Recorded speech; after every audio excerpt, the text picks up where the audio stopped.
பேசிகிட்டு இருந்தேன். அப்படியே ஃபஸ்ட் டியூட்டி போட்டாங்க. ஃபஸ்ட் டியூட்டி பார்த்தீங்கன்னா நம்ம இங்கே ரெடில்ஸ் டோல் வந்துட்டு வேல்ஸ் யூனிவர்சிட்டிக்கு அங்கேருந்து பார்த்தீங்கன்னா ஒரு 10 கிலோமீட்டர் 12 கிலோமீட்டர் வரும். 170 ரூபா பில் அமௌண்ட்டு. கஸ்டமர் வந்து 180 ரூபா கொடுத்தாங்க. ஃபஸ்ட் ட்ரிப் கம்ப்ளீட் ஆகிடுச்சுங்க. பரவாயில்ல. நம்ம காலையில் எப்போவுமே கொஞ்சம் முன்னாடி வெயிட் பண்ணி போகிற மாதிரி இருக்கும். இன்றைக்கி கரெக்டாக டீ சாப்பிட்டு சரி இன்ட்ரோ வீடியோ போடலான்ட்டு அப்படி வந்துகிட்டே இருக்க கரெக்டாக டியூட்டி போட்டாங்க. ஃபஸ்ட் டியூட்டி கம்ப்ளீட் ஆகிடுச்சுங்க. பரவாயில்ல. எத்தனை மணி இப்போ தான் ஒரு 15 நிமிஷம் காமிச்சு 1/4 மணி நேரம் காமிச்சிது. வந்து ஒரு 1/4 மணி நேரத்துக்கு 170 ரூபா. சூப்பரில். சரி ஓகேங்க. ஃபஸ்ட் டியூட்டி நல்லா முடிஞ்சுது. அடுத்து டியூட்டிக்காக வெயிட் பண்ணலாம். மழை வர செம்ம ஜில்லுன்னு இருக்குது. வண்டி ஓட்டுங்களாம் பார்த்து ஓட்டுங்க. பைக்கெலாம் ரொம்ப சேஃபாக ஓட்டுங்க. ஏன்னா ரொம்ப ஸ்கிட் ஆகும். ரோடு எல்லாமே ரொம்ப மழை வந்தாலும் அது ஓகே தாங்க. இது வந்து லைட்டாக ஒரு மாதிரி லைட்டாக தூரல் மாதிரி சாரல் மழை மாதிரி இருக்குது. இந்த மழைலாம் பார்த்தா எப்பவுமே ரோடை ஒரு மாதிரி அப்படியே இதுவாகிடுச்சு. ரொம்ப ஈரமாக இருந்தாலும் மண் ஓரளவுக்கு இந்த ரோட்டில் இருக்கிற மண்ணை கூட மழையில் அடிச்சுட்டு போகிற மாதிரி இருக்கும். இந்த மழை எப்படி பார்த்தீங்கன்னா அந்த மண் அப்படியே சகதியமாக ஆகிக்கிடும் அப்படியே. ஓகேவா? அதனால் என்ன பண்ணுறீங்கன்னா பைக்கில் போகிறவங்களாம் உஷாராக போங்க. ரொம்ப ஸ்பீடு போகாதீங்க. ஆட்டோவில் போகிறவங்க அதே மாதிரி ஆட்டோ டிரைவர் என்ன பண்ணுறீங்கன்னு பார்த்தீங்கன்னா தண்ணியில் இறக்கிட்டு தண்ணி நிற்குதுறான அந்த இடத்துல கொஞ்சம் பார்த்து பொறுமையாக போங்க. ஏன்னா பள்ளம் எப்படி இருக்கும் நம்மளுக்கு தெரியாது. அதே மாதிரி பார்த்திங்கன்னா தண்ணியில் இறக்கி எடுத்து ஓட்டியுமே ஓவர் ஸ்பீடு ஆக்சிலேட்டர் ஓவராக கொடுத்துடாதீங்க. ஃபுல் த்ராட்டில் கொடுத்தீங்கன்னா அது என்ன ஆகுன்னா ஸ்பீட் போகும். பட் ஆனால் பிரேக் நிற்காது. ஓகேங்களா? பிரேக் நிற்காது. ஸோ அதனால் என்ன பண்ணுறீங்கன்னா பார்த்து கேர்ஃபுல்லாக இருங்க. பார்த்து பொறுமையாக ஓட்டுங்க வண்டி. அவசரப்படாதீங்க. கஸ்டமர் ஏற்றுறப்போ இருக்கப்போ சரி பார்த்து பொறுமையாக இருங்க. ஏன்னா மழையில் வந்து ரொம்ப பொறுமையாக இருக்கணுங்க. கொஞ்சம் மிஸ் ஆனாலும் ஸ்கிட் ஆகும். அதே மாதிரி வைப்பர்லாம் கரெக்டாக ரெடி பண்ணி வச்சுக்கோங்க. மழை டைமில் தண்ணியில் இருக்கிறப்பலாம் பார்த்து இருக்குங்க. சரிங்களா? சரிங்க. வெயிட் பண்ணி பார்க்கலாம். அடுத்து ட்ரிப் எங்கே போடுவான்னு தெரில. இங்கே தான் வெயிட் பண்ணலான்னு இருக்கோம் கொஞ்சம் நேரம். இங்கே வெயிட் பண்ணி பார்த்துட்டு அதுக்கப்புறம் கிளம்பலாங்க.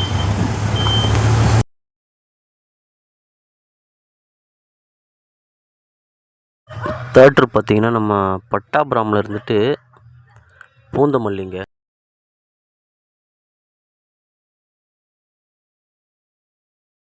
5th ட்ரிப்பு பார்த்திங்கன்னா அங்கே பூந்தமல்லியில் லோக்கல்லே ஒரு ட்ரிப்புங்க. நம்ம எங்கே இருக்குன்னு பார்த்தீங்கன்னா முகப்பர் வெஸ்ட்டில் இருக்கோம். பூந்தமல்லிலேருந்து முகப்பர் வெஸ்ட்டுக்கு ஒரு ட்ரிப் அடிச்சது. பூந்தமல்லியில் இருந்தோம் லாஸ்ட்டாக. 160 ரூபா பில் அமௌண்ட்டு. யூபரில் தான் இங்கே வந்துட்டேன். இன்றைக்கி ஒரு நேரம் வெயிட் வந்து ஒரு 10 நிமிஷம் ஆச்சு. வெயிட் பண்ணிட்டு இருக்கேன் வரல. இது வரைக்கும் எத்தனை ட்ரிப் எடுத்துருக்குன்னு பார்த்தீங்கன்னா 5 ட்ரிப் எடுத்துருக்குன்னு நினைக்கிறேன். மொத்தம் ஒரு 5 ட்ரிப்போ 4 ட்ரிப் எடுத்துருக்கேன். இது வரைக்கும் ஒரு 850 ரூபா எடுத்துருக்கேன். டைம் பார்த்திங்கன்னா ஆல்மோஸ்ட் ஆயிடுச்சு. 12 மணி ஆயிடுச்சு. நம்ம உள்ளே வந்தது பார்த்திங்கன்னா கரெக்டாக ஒரு 9 ஸ்டார்ட் பண்ணியிருப்போமா. 9 o'clock ஸ்டார்ட் பண்ணோம். 8:50 கிட்டே ஏர்ன் பண்ணியிருக்கோங்க. மழை பரவாயில்ல. காலையில் ஸ்டார்ட் பண்ணுறப்பே மழை பயங்கரமாக வந்த மாதிரி இருக்குது. அதுக்கப்புறம் பார்த்திங்கன்னா மழை ஓரளவுக்கு பரவாயில்ல. அப்படியே கொஞ்சம் கம்மியாகிடுச்சு. இப்போ நல்லா தான் இருக்குது. ஆனால் கிளைமேட் வந்து சில்லுன்னு இருக்குது.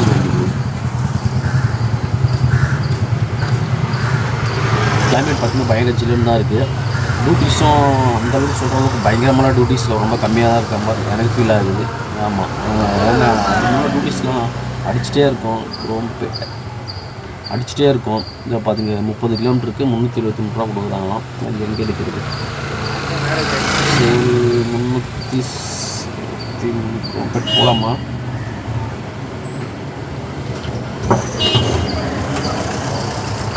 கரெக்டாக டியூட்டி இல்லைன்னு சொன்னேன். மாற்றி டியூட்டி அடிச்சுட்டே இருக்கேன். இப்போ டியூட்டி வருது. நம்ம இங்கே லோக்கல்லே ஓட்டலான்னு பிளான் பண்ணுறோம். லோக்கலில் எதுவும் டியூட்டி கிடைக்கிற மாதிரி எல்லாம் இப்போ போட்டது நுங்கம்பக்கம் ஒன்று போட்டான். குரோம் போட்டு ஒன்று போடுறான். அதெல்லாம் இப்போ நம்ம போகணும்னா நம்மளால் இப்போ போயிட்டு வந்து எடுக்க முடியாது. ஸோ அதனால் நம்ம இப்படியே இங்கேயே லோக்கல் ஓட்டுறது பெஸ்ட்டுன்னு நினைக்கிறேங்க. ஏன்னா மழை டைம் வர ரோடு ஃபுல் டிராஃபிக் ஆகும். எல்லாமே ஃபுல் டிராஃபிக் ஆகும். ஸோ அதனால் கொஞ்சம் பார்த்து உஷாராக பொறுமையாக வண்டி ஓட்டிக்கலாம். ஓகேங்களா? ஒன்றும் பிரச்சனை இல்லை. டைம் இருக்குது. நமக்கு இன்னும் நிறைய டைம் இருக்குது. பொறுமையாக பண்ணிக்கலாம். நம்ம ஒரு 2000 பண்ணாலே போதும். அதிகமெல்லாம் தேவையில்லை. ஒரு அந்த ரேஞ்சுக்கு பண்ணாலே போதும். அந்த ரேஞ்சுக்கு பண்ணிட்டு நம்ம அப்படியே பொறுமையாக கிளம்பி போயிடலாம். போய் முதல்ல சாப்பிட்ணும். இந்த தம்பி ஒருத்தர் வந்து இப்போது அது எனக்கு ரொம்ப நாளுக்கு முன்னாடி போட்டிருக்காரு போல். நான் இப்போ தான் அதை பார்த்தேன். அதாவது நம்ம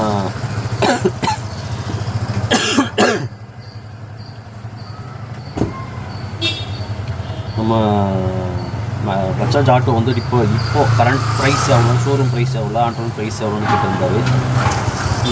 கரண்ட்டு இப்போது ஷோரூம் ப்ரைஸ் பார்த்திங்கன்னா 2,98,000 வருதுங்க. 2,98,000 வருது. நம்ம கைக்கு அதாவது ஆன் ரோட் ப்ரைஸ் பார்த்தீங்கன்னா 3.8 இருந்துட்டு 3.30க்குள்ளே ஒவ்வொரு ஏரியாவுக்கு ஏற்ற மாதிரி மாறும். எப்போவுமே பார்த்தீங்கன்னா ரேட் எப்படி பார்க்கணும்னா ஒரே மாதிரி ரேட்டு கொடுக்க மாட்டான். ஒவ்வொரு மாவட்டத்துக்கு ஏற்ற மாதிரி சேஞ்ச் வந்து ரேட் வந்து சேஞ்ச் ஆகுது, வேரி ஆகுது. ஓகேங்களா? இப்போ திருவள்ளூர் மாவட்டத்தில் இருக்குது, காஞ்சிபுரம் மாவட்டத்தில் ஒரு ரேட் இருக்குது. அந்த மாதிரி ஒவ்வொரு மாவட்டத்துக்கு ஏற்ற மாதிரி ரேட் வந்து மாறுதாலும் இதுதான் ரேட்னு அடித்து சொல்ல முடியாது. ஒரு இடைப்பட்ட ரேட்டு சொல்கிறதுன்னு பார்த்தோம்னா ஒரு 3 லட்சத்துலேருந்து 3,30,000க்குள்ளே இந்த ரேஞ்சில் தான் எல்லா இடத்துலையுமே மாற்றி இருக்குதுங்க. ஓகேங்களா? இது வந்துட்டு பார்த்திங்கன்னா நம்ம மேக்ஸிமாவுடைய ரேட்டு. ஓகேங்களா? இப்போ அதே வந்து நம்ம இப்போ இஎம்ஐயில் எடுக்க போகிறோம்னா ஒரு 30,000லேருந்து ஒரு 50,000க்குள்ளே கட்டணும். ஓகேங்களா? ஒரு 30,000 50,000க்குள்ளே இன்னும் எந்த அமௌண்ட்டு கட்டினாலும் வந்து மாதத்துக்கு ஒரு 6,500 இஎம்ஐ கட்டுற மாதிரி வரும். அது வந்து 4 இல்லை 5 வருஷத்துக்குள்ளே இந்த இடைப்பட்ட காலத்தில் தான் இஎம்ஐ கட்டுற மாதிரி இருக்கும். இதுதான் வந்துட்டு மேக்ஸிமோட டீட்டெயில். ஓகேங்களா? 4லேருந்து 5 வருஷம் ஆகும். இப்போதே ஆர்இ பார்க்கலாம் வாங்க.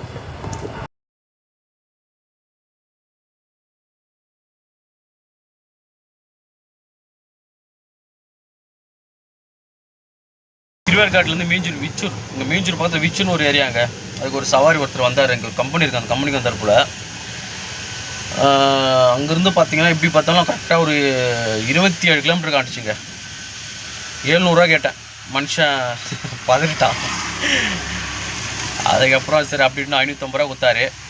சரி வந்துட்டேன், அங்கே இருந்தாலும் வேலைக்கே வந்துட்டு 550 சவாரி எடுத்துகிட்டு வந்துட்டேன். ஆனால் இங்கே வந்து பார்த்தா தான் தெரியுது, இந்த இடத்த பாரு ஃபுல்லாக காடு புதர் மாதிரி இருக்குது. நானும் சரி வருதேன்னு வந்துட்டேன். நான் சரி மணாலி பக்கத்தில் நாருன்ட்டு வந்துட்டேன்.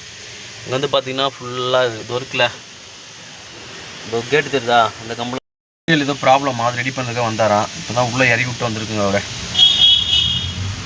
சரி ஓகே, நம்ம முன்னாடி மூவ் பண்ணி போவோம். இன்னும் சாப்பிடல, அப்படியே முன்னாடி மூவ் பண்ணி போவோம். சாப்பிட்டுட்டு ஏன்னா ட்ரிப் அடிக்குதான்னு கொஞ்ச நேரம் வெயிட் பண்ணி பார்க்கலாம். வெயிட் பண்ணி பார்த்துட்டு அதுக்கப்புறம் பொறுமையாக கிளம்பி போகலாங்க. அப்புறம் அப்டேட் பண்ணுறேன். நம்ம வீட்டுக்கே வந்தாச்சுங்க. ஆமாம், கொஞ்சம் சீக்கிரம் கிளம்பிட்டேன் ஹெல்த் இஷ்யூனால. அதனாலேயே நிறைய வீடியோ போட முடியாமல் இருந்ததா. சரி, அதெல்லாம் நம்ம சப்ஸ்கிரைப்கிட்ட வீடியோவில் சொல்லக்கூடாதுன்ற சைலண்ட்டாக விட்டுட்டேன். என்னால் முடியல. ஸோ அதனால் கிளம்பி வந்துட்டுங்க. என்னுடைய இயர்னிங்ஸ் பார்த்திங்கன்னா ரேப்பிடியோவில் ஒரு 800 ஓட்டினேன். ஓலாவில் வந்து 560 ஓட்டினேங்க. ஓலாவில் இது யூபரில் வந்து ஒரு 300 296 எவ்வளோ ஓட்டணும், 300 ஓட்டணும். மொத்தம் பார்த்திங்கன்னா அது 800, அது ஒரு 500,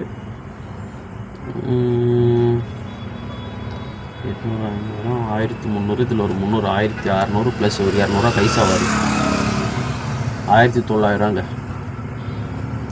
1900 அந்த டிப்ஸ்லாம் சேர்த்து 1900 வந்துட்டு. இன்றைக்கி நினச்சிருந்தா நம்ம ஒரு 25 ஓட்டிருக்கலாம், 25 கண்டிப்பாக ஓட்டிருக்கலாம்னு நினைக்கிறேன். ஆனால் நம்ம பாடி சப்போர்ட் பண்ணல, அதனால் வந்துட்டோங்க. சரிங்களா? உடம்பு பனி செட் ஆகலை, ஆல்ரெடி கோல்டாக இருக்கா, கோல்டு தலைவலி ஃபுல்லாக அதே மாதிரி இதுவாக இருக்கனால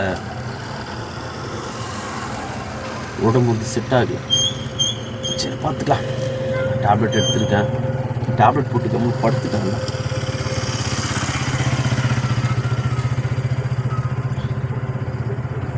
டேப்லெட் போட்டு கம்முன்னு படுத்துட்டேன். அதுக்கப்புறம் ஒன்றும் பண்ண முடியல. சரின்னு கிளம்பி வீட்டுக்கே வந்துட்டேன். பார்க்கலாம். சரிங்க, அடுத்த வீடியோவில் பார்க்குறேன். ஓகேங்களா? அதே மாதிரி இந்த காலையில் ஒரு விஷயம் சொல்லிகிட்டு இருந்தேன்ல, அதாவது சப்ஸ்கிரைபர் ஒன்று இது கேட்டிருந்தார் ரேட்டு. அதாவது எப்படின்னா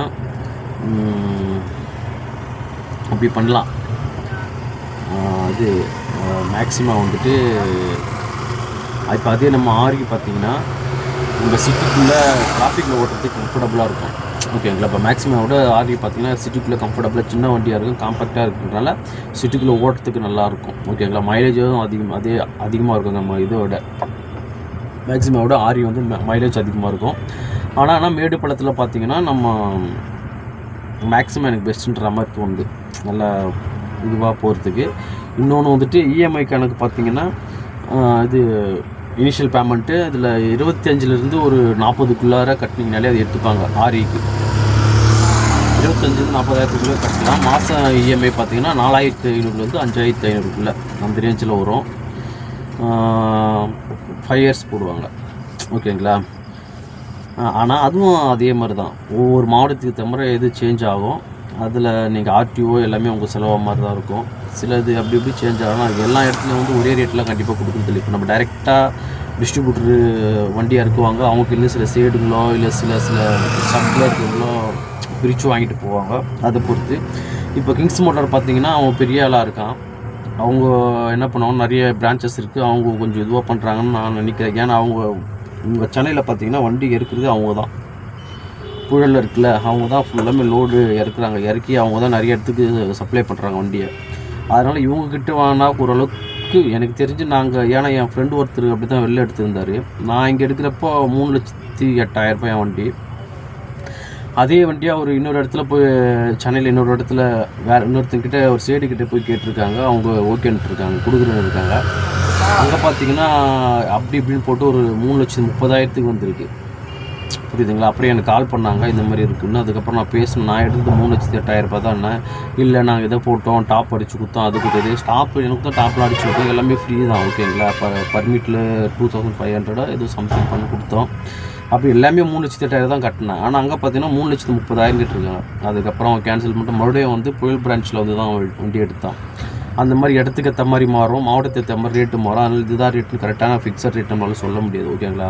அப்படின்னா உங்களுக்கு நியர்பை இருக்கிற ஷோரூமில் போய் விசாரிச்சுக்கோங்க, எவ்வளோ இன்சூரன்ஸ் அமௌண்ட் எவ்வளோ கட்டலாம், என்ன பண்ணுறதுன்னா நீங்கள் போய் விசாரிச்சிங்கன்னா அது கரெக்டான ஒரு இது உங்களுக்கு கிடைக்கும். அப்படி இல்லையா அவங்க ப்ரூஃப் வச்சு வெளியில் வேறு எங்கேயாச்சும், இப்போ சென்னைக்குள்ளே வேறு பிரான்ச்சோ இல்லை புயலில் நீங்கள் கிங்ஸ் மோட்டார்லேயே கூட எடுக்கலாம், ஒன்றும் பிரச்சனை இல்லை. அப்படி எடுத்திங்கன்னா உங்களுக்கு பெஸ்ட்டு தான்.